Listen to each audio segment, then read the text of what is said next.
ಎಲ್ರಿಗೂ ನಮಸ್ಕಾರ. ಎಲ್ಲರೂ ಹೇಗಿದ್ದೀರಾ? ನಾನಿನ್ಮೇಲೆ ಟೆಕ್ನಿಕಲ್ ಥಿಂಗ್ಸ್ ಬಗ್ಗೆ ಮಾತಾಡೋದನ್ನು ಸ್ವಲ್ಪ ಸ್ಟಾಪ್ ಮಾಡೋಣ ಅಂತಿದ್ದೀನಿ. ಮೇ ಬಿ ಈ ಟೆಕ್ನಿಕಲ್ ಫೀಲ್ಡಲ್ಲಿ ಇಲ್ಲದೇ ನೋಡ್ತಿರೋ ಎಲ್ಲ ನನ್ನ ಫ್ರೆಂಡ್ಸ್ ಅಲ್ಲದೆ ಇದ್ರೂ ಕೆಲವೊಂದು ಜನ ನೋಡ್ತಿದ್ದಾರೆ. I am seeing the views. ಅವ್ರಿಗೆ ಬೋರ್ ಆಗುತ್ತೇನೋ ಅಂತ. ಇದು ನೆನ್ನೆ ರಾತ್ರಿ ವಿಡಿಯೋ. ನೆನ್ನೆ ರಾತ್ರಿ ಏನಾದರೂ ಬೇರೆ ಥರ, ಯಾವಾಗಲೂ ನಾನು ರೆಡ್ ಮಸಾಲ ಹಾಕಿ ಅಂದರೆ ಒಣ ಖಾರ ಹಾಕಿ ಟ್ರೈ ಮಾಡ್ತಿದ್ದೆ ಎಗ್ ರೈಸ್ನ. ಹಸಿ ಖಾರ ಹಾಕಿ ನೋಡೋಣ ಟ್ರೈ ಮಾಡೋಣ ಅಂತ ಮಾಡಿದೆ. ಚೆನ್ನಾಗಿತ್ತು, ಬಟ್ ಒಂದು ಸ್ವಲ್ಪ ಎಗ್ ಮಸಾಲ ಪೌಡರ್ ಕಡಿಮೆ ಆಗಿತ್ತು ಅನಿಸುತ್ತೆ. ನಾನು ಹಾಕಿರಲಿಲ್ಲ, ಸ್ವಲ್ಪ ಇತ್ತು, ಅದೇ ಹಾಕಿದ್ದೆ. ಸ್ವಲ್ಪ ಗರಂ ಮಸಾಲ ಹಾಕಿದ್ದೆ ಅಷ್ಟೇ.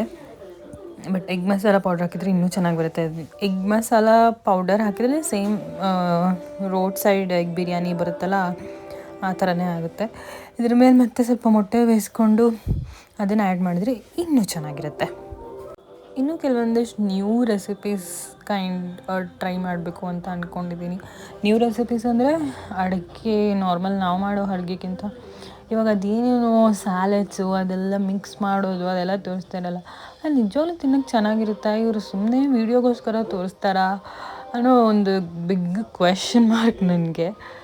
ಅದನ್ನು ಟ್ರೈ ಮಾಡಬೇಕು ಅಂತ ಕೆಲವೊಂದಿಷ್ಟು ಲಿಸ್ಟ್ ಮಾಡ್ಕೊಂಡಿದ್ದೀನಿ. ನೋಡೋಣ. ನಾನು ವರ್ಕಿಂಗ್ ಆಗಿರೋದ್ರಿಂದ ನನಗೆ ಯಾವಾಗ ಟೈಮ್ ಸಿಗುತ್ತೋ ಆವಾಗ ನಾನು ನೋಡಿಕೊಂಡು ಮಾಡಬೇಕಾಗುತ್ತೆ. ಈವನ್ ಸ್ಯಾಟರ್ಡೆ ಸಂಡೇ ಸಮ್ಟೈಮ್ಸ್ ನಾನು ಬ್ಯುಸಿ ಇರ್ತೀನಿ.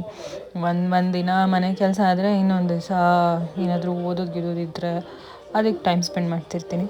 ಸೊ ಟೈಮ್ ನೋಡಿಕೊಂಡು ಆ ಥರ ಚೆನ್ನಾಗಿ ಕಾಣೋ ಹೆಲ್ದಿ ಬ್ರೇಕ್ಫಾಸ್ಟ್ ರೆಸಿಪೀಸ್ನ ಮಾಡಬೇಕು ಅಂತ ಅಂದ್ಕೊಂಡಿದ್ದೀನಿ. ಇನ್ನು ಬೆಳಗ್ಗೆ ಎದ್ದು ಟೈಮ್ ಆಗೋಗಿತ್ತು ಸ್ವಲ್ಪ, ಹಾಗಾಗಿ ಉಪ್ಪಿಟ್ಟು ಮಾಡ್ಕೊಂಡು ತಿಂದ್ಕೊಂಡು ಆಫೀಸಿಗೆ ಹೊರಟೆ. ಆಫೀಸ್ಲಿ ಮಾಮೂಲಿ ನಾನು ಇನ್ನೂ ಪ್ರಿಪ್ರೇಷನ್ಸೇ ಇತ್ತು. ನಾನು ಯಾವುದೂ ಟಾಸ್ಕ್ ತೊಗೊಂಡಿಲ್ಲ ಇದುವರೆಗೂ.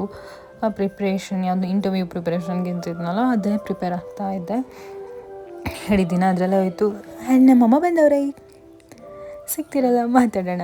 ಬಾಯ್.